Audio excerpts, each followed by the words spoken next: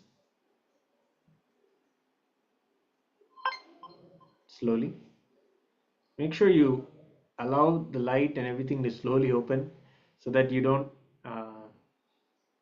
are not just suddenly have the bright light on you, because we blindfold ourselves and we close our eyes. So coming from zero light to again light, it takes a time. So slowly open your eyes and ease into the um, whole thing. Yes. Now you can write down what he has revealed to you.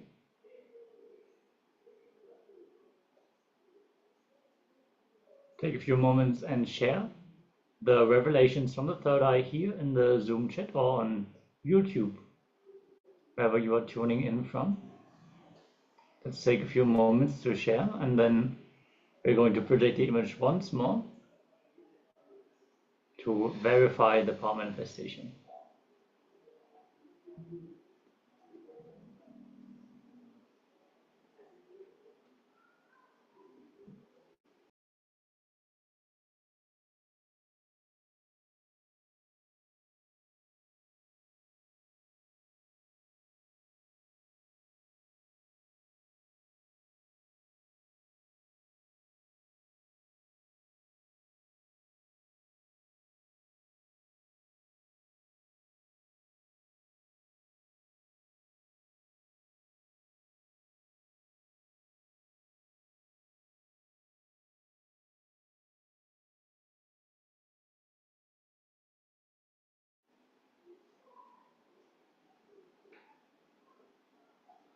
Yes, Ma Ananda Agoda Rupini has shared water, white, green, stones, trees, and beaches.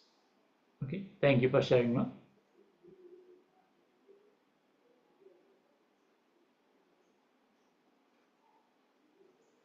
Yes. Let's take a look at the picture. That's okay, ma'am. But again, you need to rise up and connect with Swamiji. It's a nice, beautiful way to connect, of course. Yes, here we can see the image that was projected on screen. It's a beautiful granite Ganesha with the Trishul and carved jewelry and some flowers. There's a flower garland and a very bright yellow. Yes, so if you are able to resonate with any of the details here in this image, celebrate yourself. And thanks to all of you for sharing your experiences as well. We're going to have more power manifestation rounds throughout the day. So if you are yet to manifest, don't worry. You'll have plenty of opportunities to manifest the power today. And it is very much about connecting to Swamiji, letting him reveal whatever needs to be shown, whatever needs to be revealed. So, yes, let's keep celebrating Paramashiva's presence through the power manifestation. Today,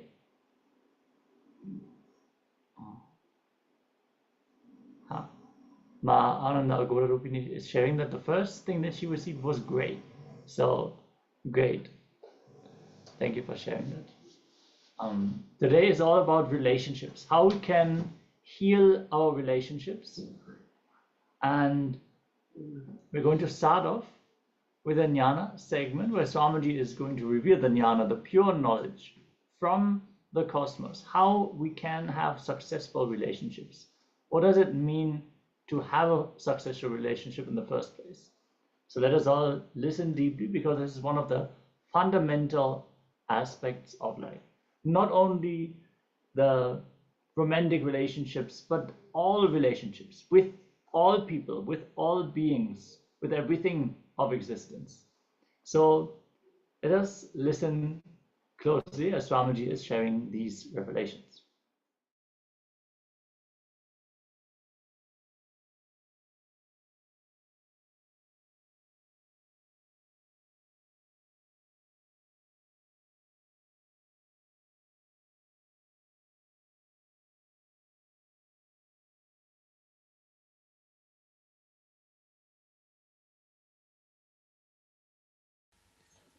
सदाशिवसमारम्भां शङ्कराचार्यमध्यमाम् अस्मदाचार्यपर्यन्तां वन्दे गुरुपरम्पराम्.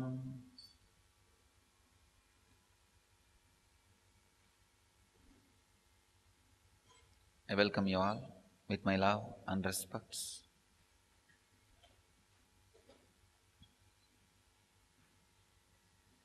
I welcome all the centers who are sitting with us now live.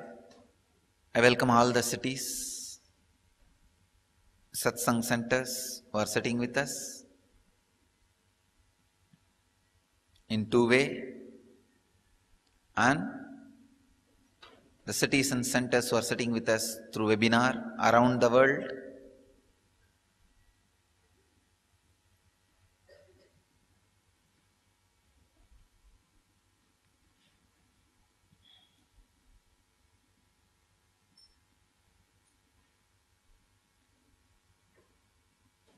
Today's subject for the satsang: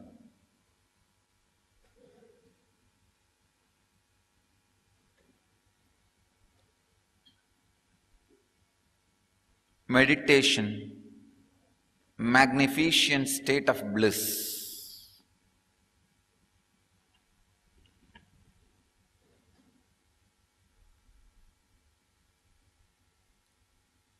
As I said, I am speaking on Vibhudipada, 3rd chapter. Today's 3rd chapter, 2nd verse, and 108th sutra of Patanjali's Yoga Sutras. Tatra pratyayeka tanata dhyanam. Tatra pratyaya eka tanata dhyanam. Swami Vivekananda translates this sutra as an unbroken flow of knowledge about that object is dhyana. Swami Prabhavananda translates as meditation is an unbroken flow of thought towards the object of concentration. Swami Sachidananda translates as dhyana is the continuous flow of cognition toward that object. Osho translates as dhyan, contemplation, is the uninterrupted flow of the mind to the object.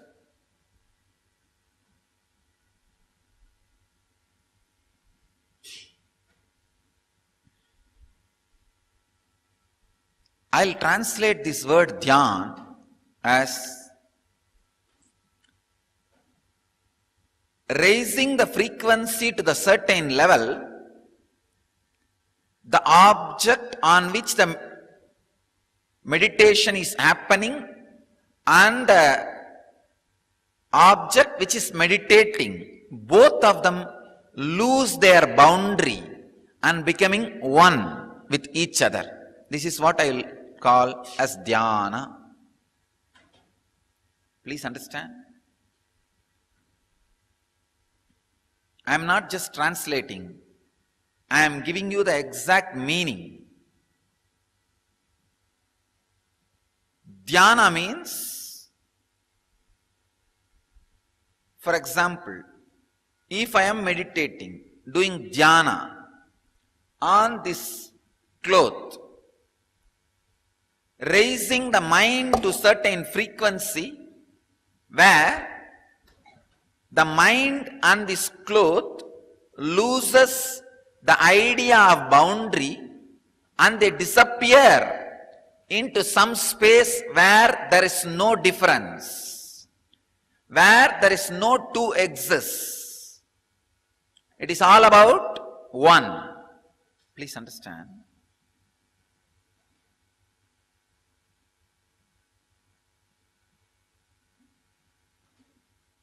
If you translate dhyana in a very ordinary way, like a flow of the mind towards the object in an uninterrupted way and all that, this almost, you can come to the conclusion, if your mind uninterrupted way flows towards this kerchief, it is meditating on this kerchief, this cloth. No. Then, you can meditate on anything, but that will not lead to enlightenment. Please understand, you becoming intensely concentrated on the kerchief is not going to lead you to enlightenment. That is not going to lead you to enlightenment. Then what is the use of meditating on this kerchief? You need to know the exact meaning of the meditation. The word dhyana means raising your frequency, the mind's frequency, to certain level where you, means the mind, and the object on which the meditation is being done, both of them lose its boundary and become one. Means all oneness is enlightenment. Please understand. If you meditate on this kerchief, the mind loses the boundary and becomes kerchief. That is not dhyana. Kerchief and mind both should lose their boundaries and become one. That oneness is what I call dhyana. Please understand, it is one of the important sacred secret. Unfortunately, all orthodox translations have missed it. If you have read orthodox, many translations, you will understand what I am saying. When you use the word mind flowing uninterrupted way towards an object is dhyana, what you will make out? You will think, oh, if my mind flows uninterrupted way towards this kerchief, it is dhyana. No, it is not. Dhyana is a state where your mind and the object on which you are meditating, both of them lose their boundary. That is the space where you can experience enlightenment. Even if one thing, either the mind or the object, if any one retain their boundary, samadhi, enlightenment cannot happen. If both of them lose the boundary, whatever may be the object on which you are meditating, you are enlightened. I will give you the difference between the so-called orthodox understanding of dhyana and what I am revealing, the sacred secret as dhyana. There is a story in the traditional literatures of Hinduism.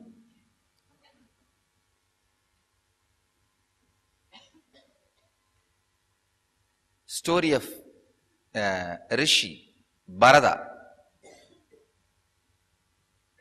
This Rishi was supposed to be a renunciant, staying in the banks of a river. But one day he saw a deer dying, giving birth to a small child, baby deer, whatever word you use for baby deer. And this guy got very much attached to that baby deer.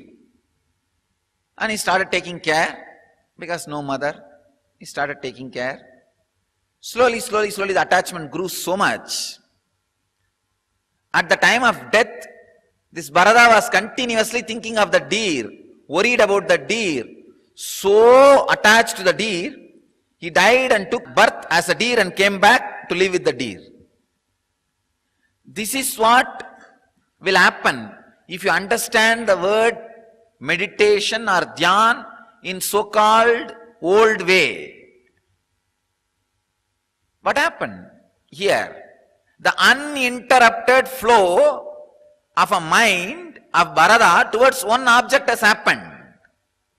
But finally, what is the result of that? He has to take the birth of deer and come back to live with the deer. No, that is not dhyana. That is not meditation. Meditation means where the mind which is meditating and the object on which the meditation is done, both lose its boundary. When the boundaries are lost, you experience samadhi, the extraordinary powers and siddhis and realizations. I'll give you another one example. One suppressed class person, so-called untouchable, wanted to have initiation and want to meditate on God.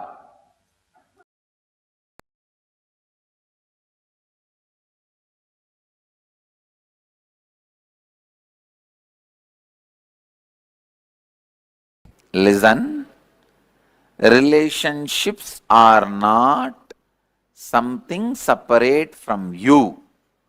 They are an extension of you. How many of you are getting it? For example, how you relate with you, same way only you relate with others. There is no such thing. With you will relate nicely, and with others you will go on be screaming. No. With you will be screaming inside, but with others you will start smiling. No. It's not possible. When I say relationship, I don't mean only the people, spouse, husband, father, mother. No. Your relationship with everything. Your money, your relationship with your health, your relationship with the river, your relationship with the water, your relationship with the fire, your relationship with the air, everything, success. Listen, success comes to you based on the space you carry.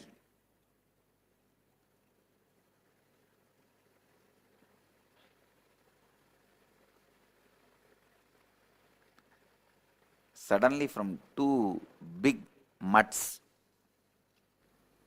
suddenly yesterday one phone call, one Pitadishwar, means Sri Mahant, a big mutt, calls my secretary and he says, I want to speak to Maharajji. See, Maharajji means head of your mutt. Head of your organization is called Maharajji. I want to speak to Maharajji. Our guy said, Maharajji means, what do you mean? You are calling Nityananda Ashram. That guy said, yes, I'm calling Nityananda Ashram. Swamiji is the head of our ashram. Our guys are shocked. When we took over any mutt without even knowing our knowledge. Then he said, no, Acharya Mahamandaleshwar is our head. He has written a will. Whoever becomes next Acharya Mahamandaleshwar, this property goes to them. So I am the in charge, Sri Mahant. I have to come and give the report of this month. And Akada has said that Swamiji is going to be the Mahamandaleshwar, Acharya Mahamandaleshwar. I have to come and give you the report. I thought, oh God, please understand, not for any pride or anything, I'm just giving you as an example. If you carry the space, if you are completely in tune, in good relationship with you, everything around you falls into you.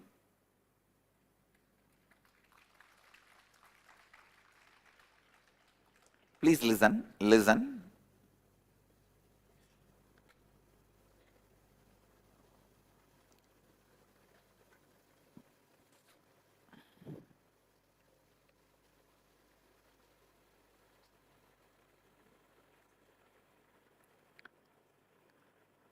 The relationships you did not give up on are equivalent to the extra hands you have. The relationships you gave up on is equivalent to the broken hands. Listen. If you have lived around me, you will know one of the biggest strength, my strength is I will not give up. These fellows will be doing the same mistake, but I will be giving the same solution for last 10 years. But I am here also, I will give the same solution. Till they evolve.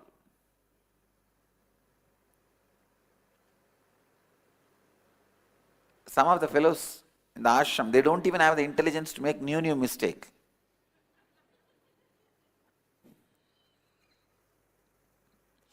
When I say some word, don't measure them with your eyes. Only learn the lesson I meant. I mean.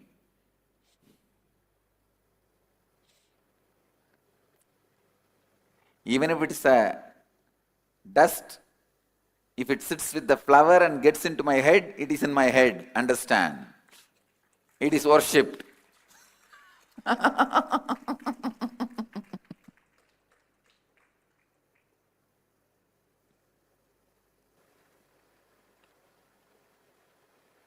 How many of you have seen that my not giving up in your life directly? Or you heard from the people?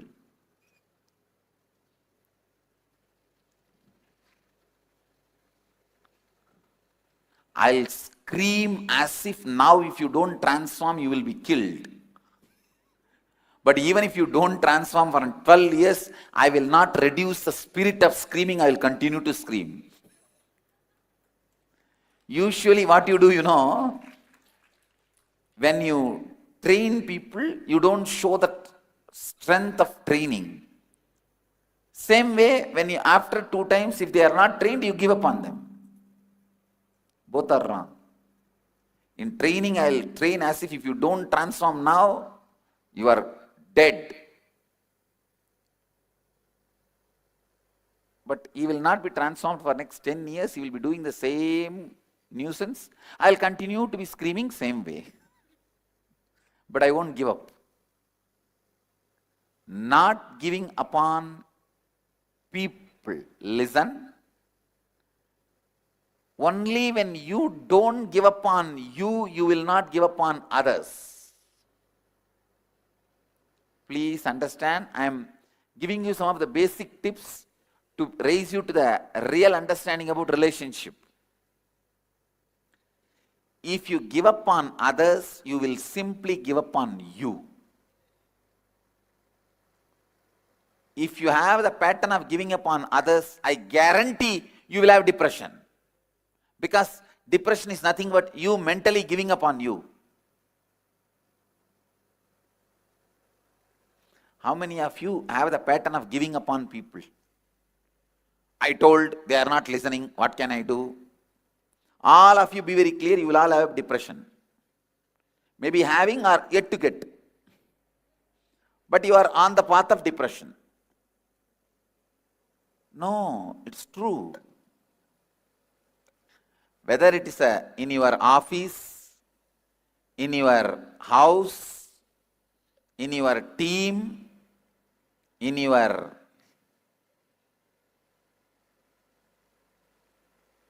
business, anywhere. If you give up on people, you will just give up on you and fall into depression. You are moving towards depression.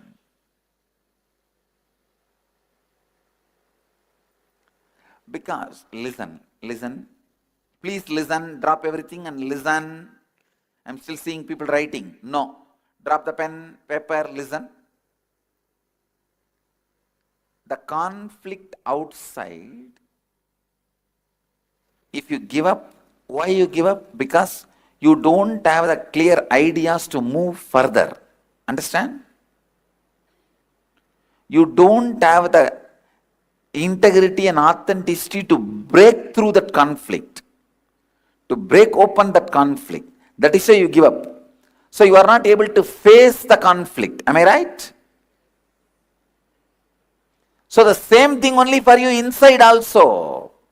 When the conflict comes, you don't have enough integrity, authenticity, words, right understanding to break open it. You will give up on you. So giving upon others and giving upon you is one and the same. You can't say, I will not give up on me, but I will give up on others. No. If you have a depression, you have given up on yourself mentally. If you are not successful, you give up on yourself Confidence, the confidence you carry on you, you give up on you.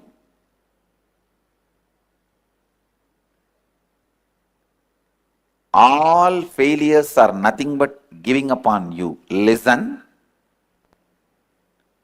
failing is not failure, quitting is failure.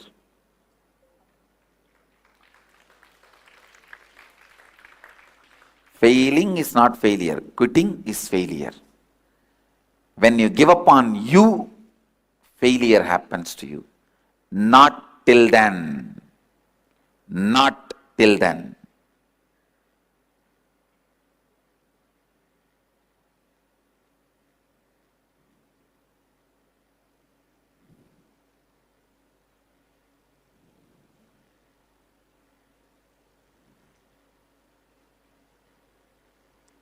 Failure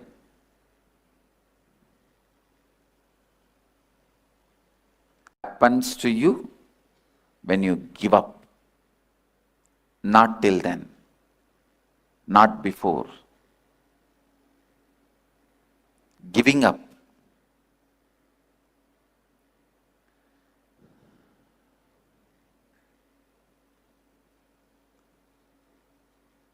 Listen. The speed with which you give up others, if I give up on you, what will happen?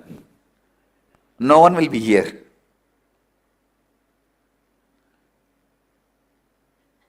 Whenever you don't give up on people and you break big obstacles towards enlightenment. Whatever makes you feel that you should give up is the biggest obstacle.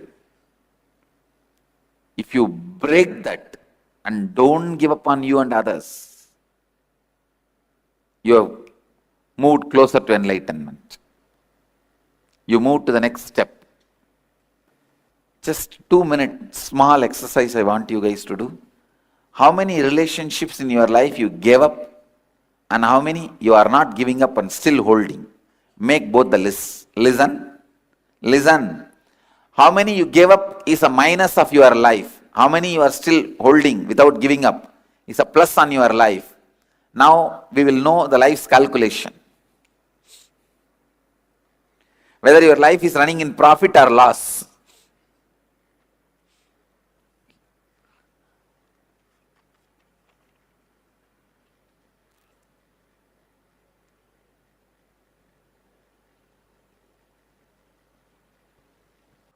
This cough which I am having is started from Kumbh Mela.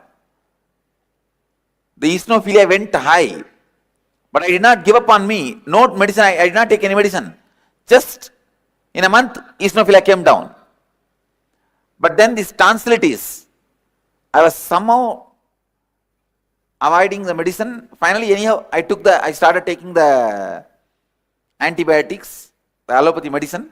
But I did not lie down or rest or stop talking, stop taking my classes. Last inner awakening, few sessions I missed, but continued the whole inner awakening. Now I could see it has reduced a lot. It is all about how you relate to things, not the way they are, but the way you are.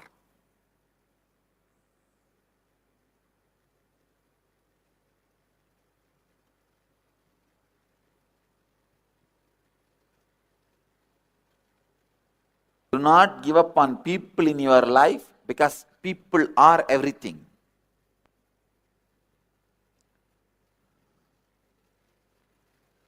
People are everything. Please understand. Now, how many of you feel your life is going in plus? How many lives are going in minus? Raise the hand. So now you know what you should do, you need to do. What do you need to do? Not give up on people. Not to give up on you and people. I also wanted to introduce another one concept, a very important truth. about this relationship. Today, you are going to start an important process called completion with others. The completion with others. How many of you had a question? How to do that? You will have the answer now. Today you will have the answer. But before that, you have to do completion with yourself about some more things.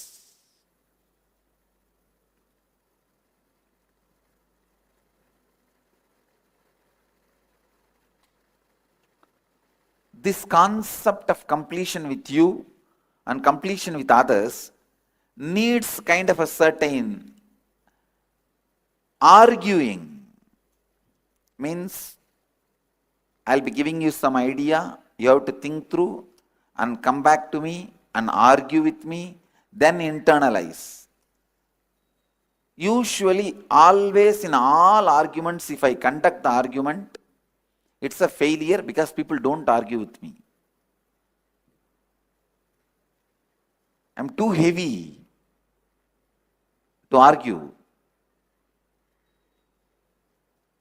My presence is too heavy to argue. The problem is, if you just accept without arguing, you will never practice. You just drop it in the dustbin when you go out. Please listen. Listen to this story. It's a beautiful story.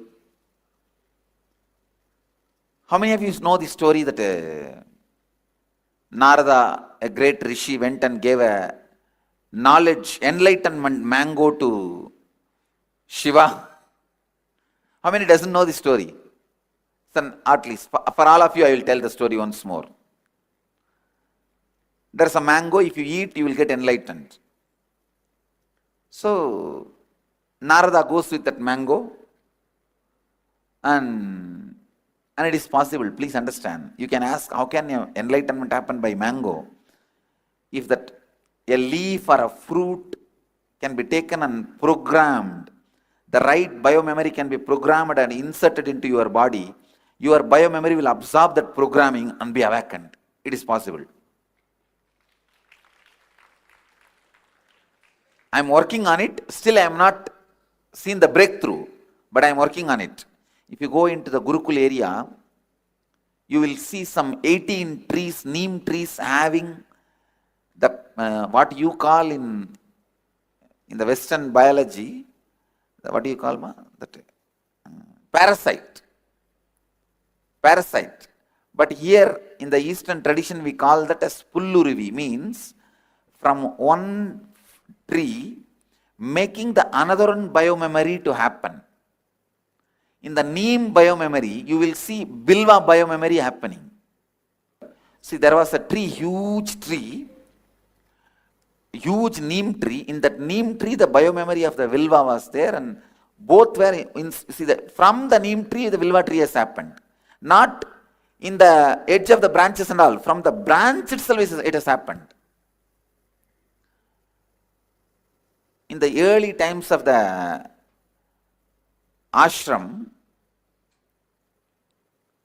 I gave instruction to the gardeners, you should not touch the tree, you should not disturb the tree, and left it. Understand? It is not a disease. Please listen. I told the gardeners that don't touch this tree, leave it. But when I was traveling outside India, these poor fellows, these gardeners without brain, they thought this is a parasite, only if you remove it, this tree will grow well, and they removed it and the whole tree died. So when I came back, I saw that I could not,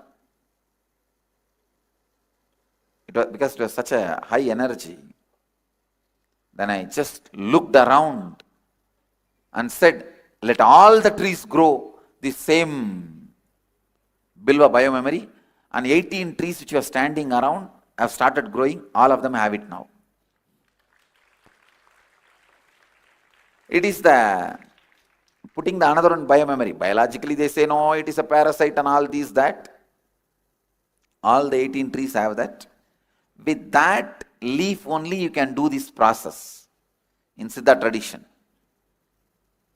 You can transmit enlightenment just by a pill. So this enlightenment mango, Narada brings and gives it to Shiva. Shiva laughs and says, what for? I need this mango. He looks at Devi. Devi also, what for? These two kids need to get enlightened. They are growing now only. It's Ganesha and Subramanya. Ganesha and Skanda, two kids of Shiva. Both of them try to fight. I want this, I want this. Then Mahadeva says, all right, whoever goes round the world 3 times will get this mango. Immediately Skanda, he has his own private jet, peacock, and he flies to go round. But this Ganesha has only a mouse. And how much the mouse can pull the elephant? And he looked around, nothing can be done. He just went round Mahadeva and Parvati 3 times, came and said, give the mango. Devi asked, how can this be considered as going around the world? Ganesha beautifully says, Subramanya is going around his world. I am going around my world. Understand? You both are my world. So I went around my world. Give me. He got it and ate. Then after that story continues. Subramanya comes back. There was a big fight. And then he goes and sits on the hill called Mandada Hills. It's actually in Kailash itself, the Mandada Hills, where he goes and stands alone as independently. Then when Bogar went from here to there, as a memory of that incident, he built the Parani. He did not come and stand in Parani. A small kid, how can he come from all the way from there to here? Of course, Parani has Subramanya's presence, that is different. But the incident happened there itself. So the whole story goes on. Listen, the moral I want you to learn from this story is, there are 2 worlds. The world, my world. Happening, my perception about happening. Getting it?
Yes. When we learn here about my world and the world, beautiful also, Swamiji also shared a story about my world and the world, about the 2 sons of Paramashiva. Now let's get into an internalization exercise that is going to help us also recognize my world, the world. one of the pure and revealing exercises. Really shows us how much we have, in which reality we live in. Yes, we are going to learn about the completion process. I'm sure many of you would have heard about completion already. And this is a fundamental technique that will help us to restore our relationships, to rebuild our relationships from the ground up, from the space of completion, from the understanding that we are the ultimate. And therefore, any kind of delusion that we are carrying towards another person is a delusion that we are carrying towards ourselves. So first, to take control of our very life through the completion process. In the first step, understand if there is some powerlessness, some incident, incompletion, which is influencing you, pen down that. Let's catch the influence of the past on our thinking system.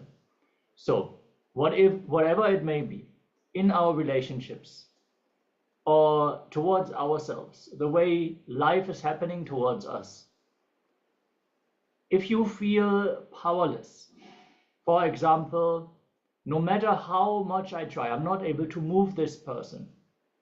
They are always so mean to me. They don't listen to me at all. These kinds of understandings where you feel nothing that you can do about that. Literal powerless.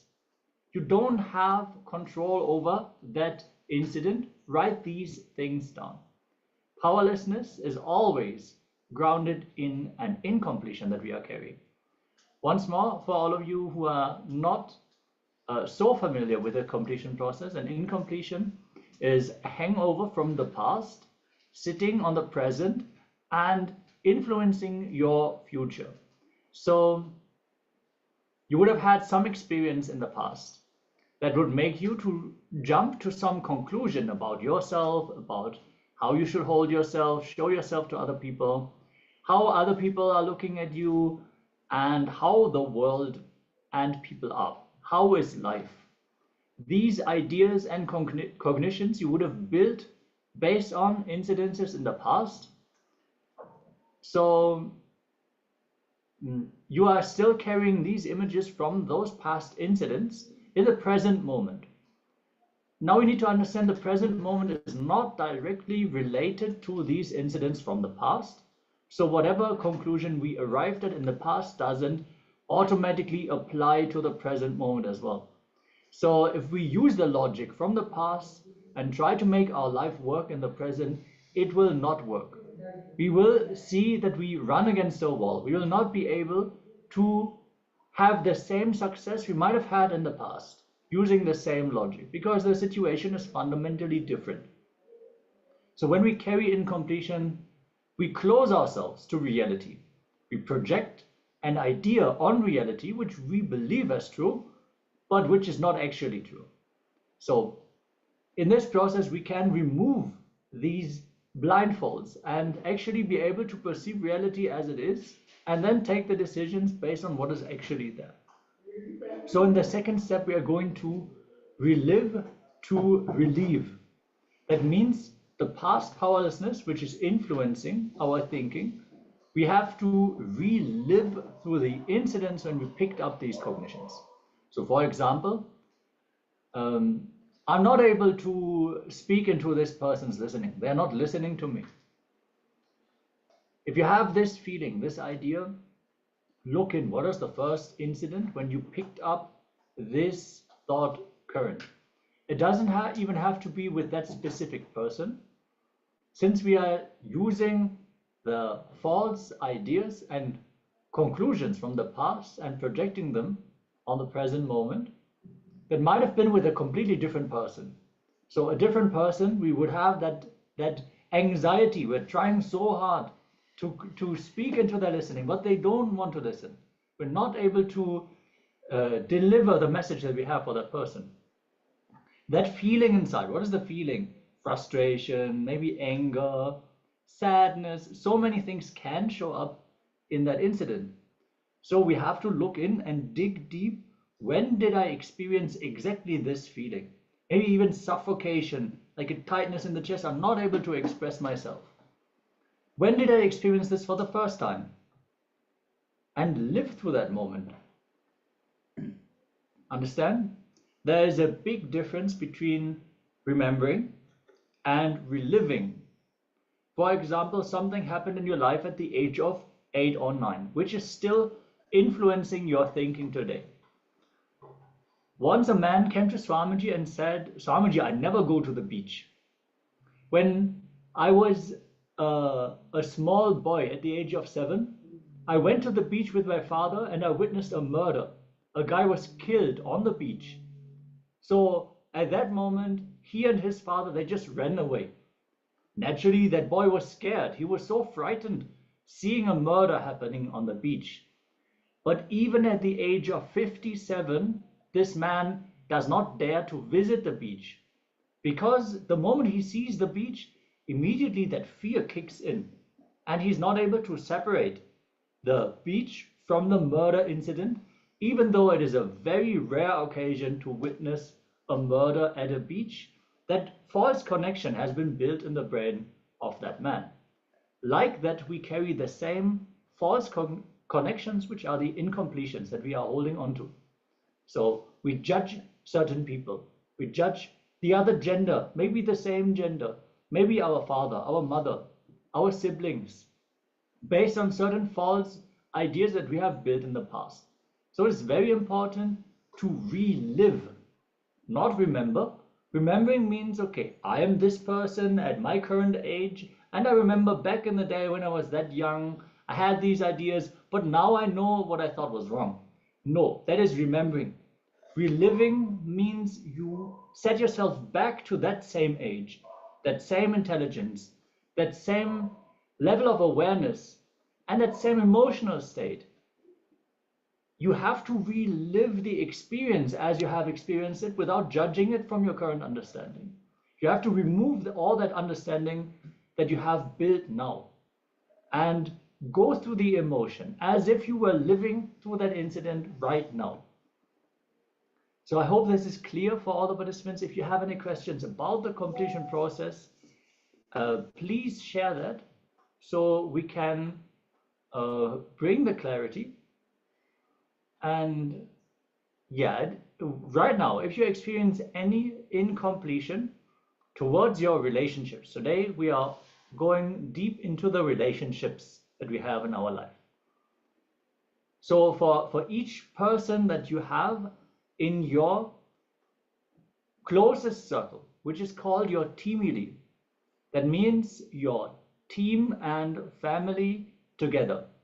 That means all the family members, direct family members, your husband, your wife, your children, your parents, your uncles, and your team. Beyond the family, your team also. So that can be friends, that can be colleagues, that can be co-workers, your boss, your subordinate, all the people who are involved in your life to some extent.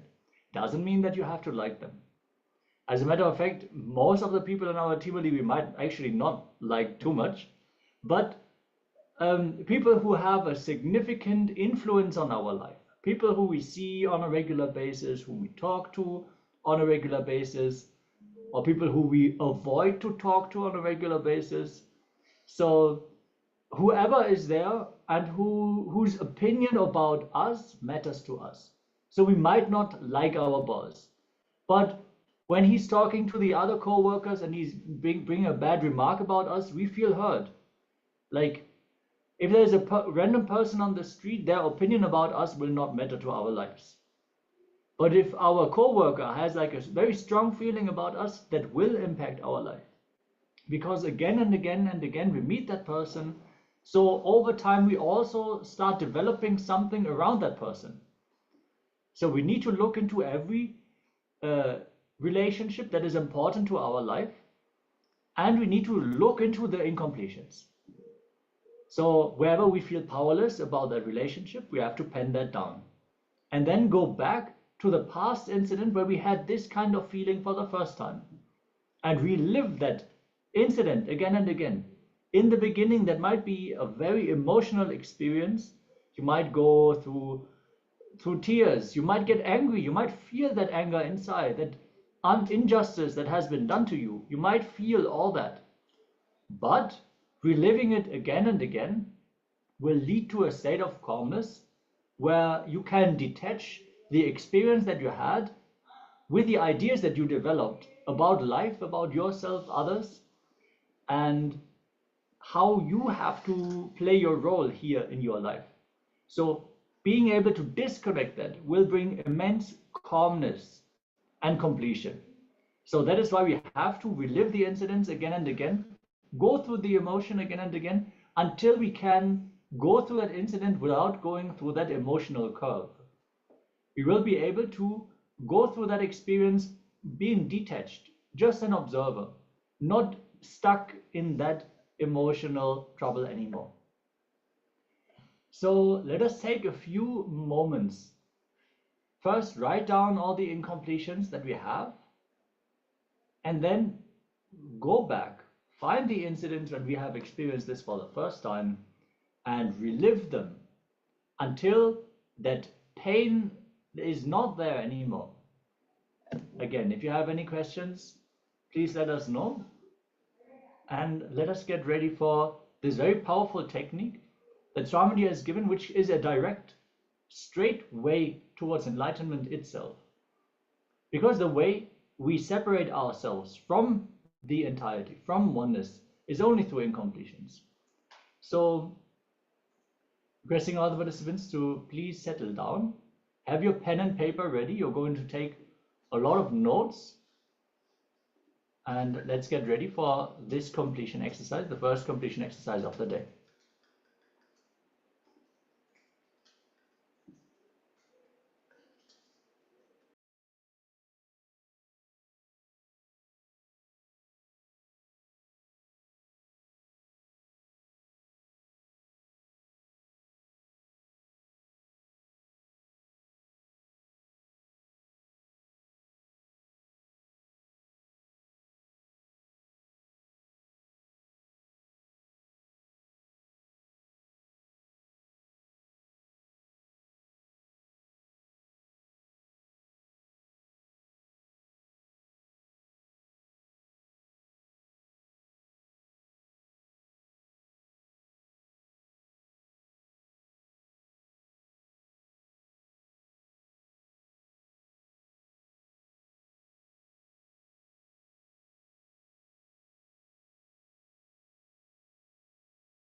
Yes.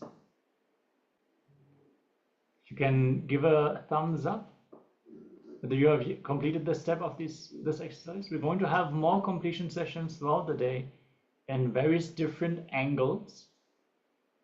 There's one question in the chat. In meditation, I have to be the other person or self?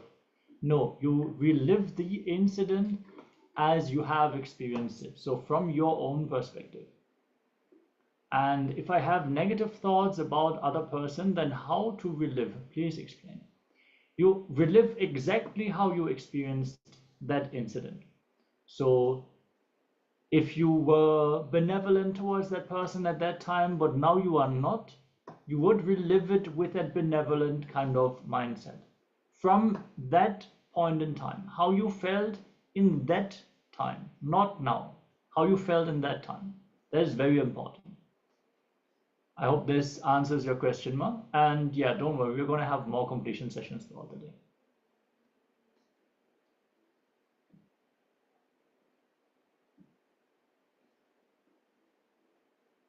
Yes. With this, let us now get ready. We're going to enter into the next round of power manifestation of the day. And today we're going to have a combination of body scanning and Vak Shakti completion. Vak Shakti is our power of speech.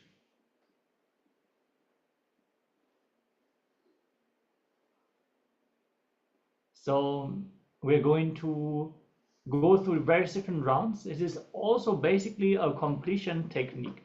How we can use our third eye to bring completion to ourselves. In this case, we're going to specifically complete with our Vak the intelligence behind the speech. So it is fundamentally clearing the throat chakra and bringing the energy flow back into that area. So in the first round of the power manifestation, we're going to scan our own Vak and see all the diluted promises that we have given to ourselves. So Vak is the power to just declare reality and manifest it.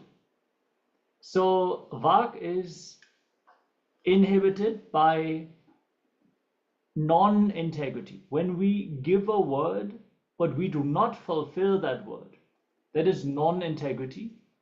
And that is what makes us lose trust in our very own ability to fulfill what we declare.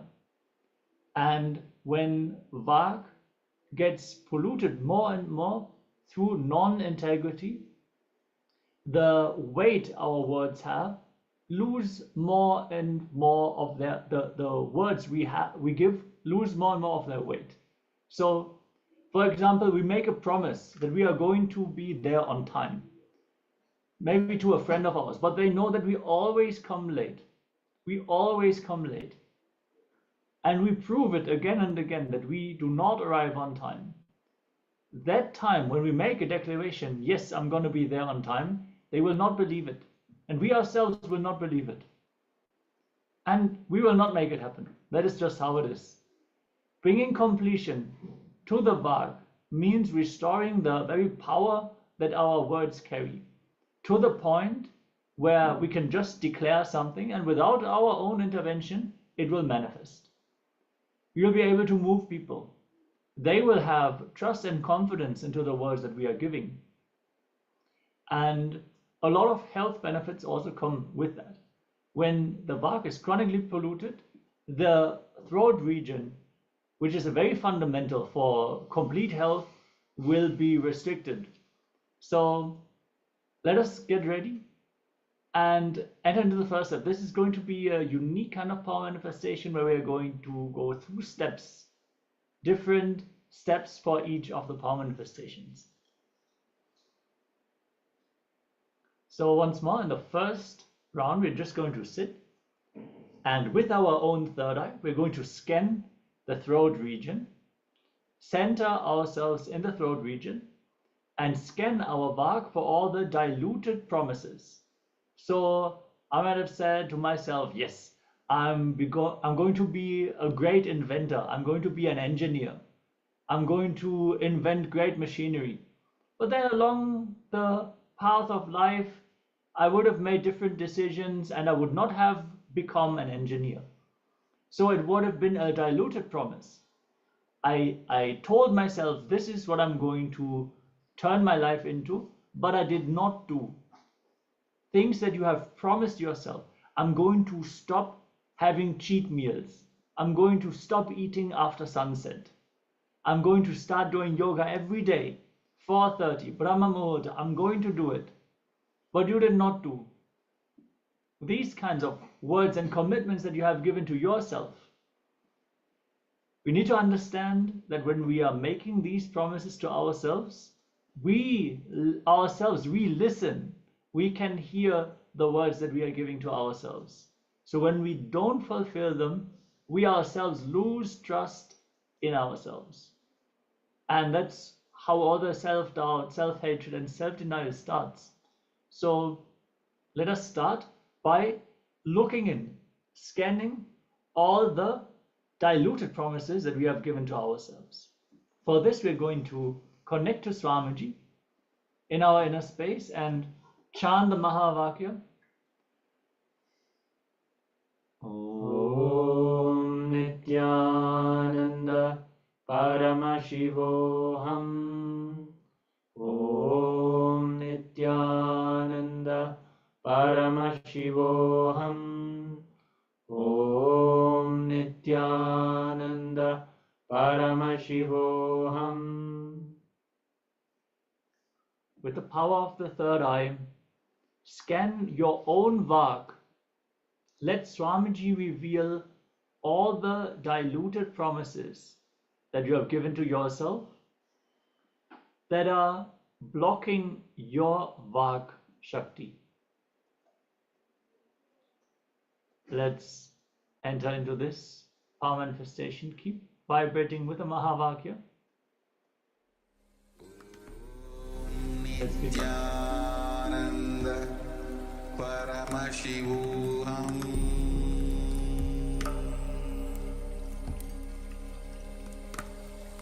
Om Nityananda Paramashivoham.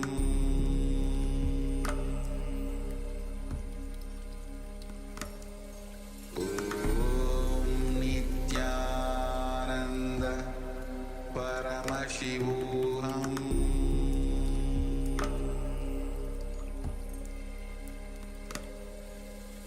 Om Nityananda Paramashivoham. Om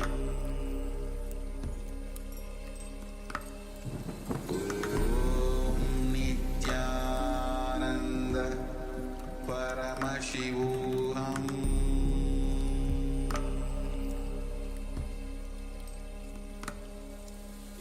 Om Nityananda Paramashivoham.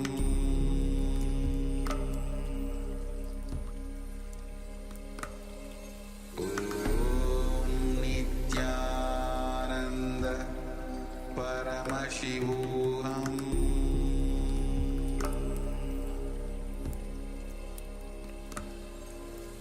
Om Nityananda Paramashivoham.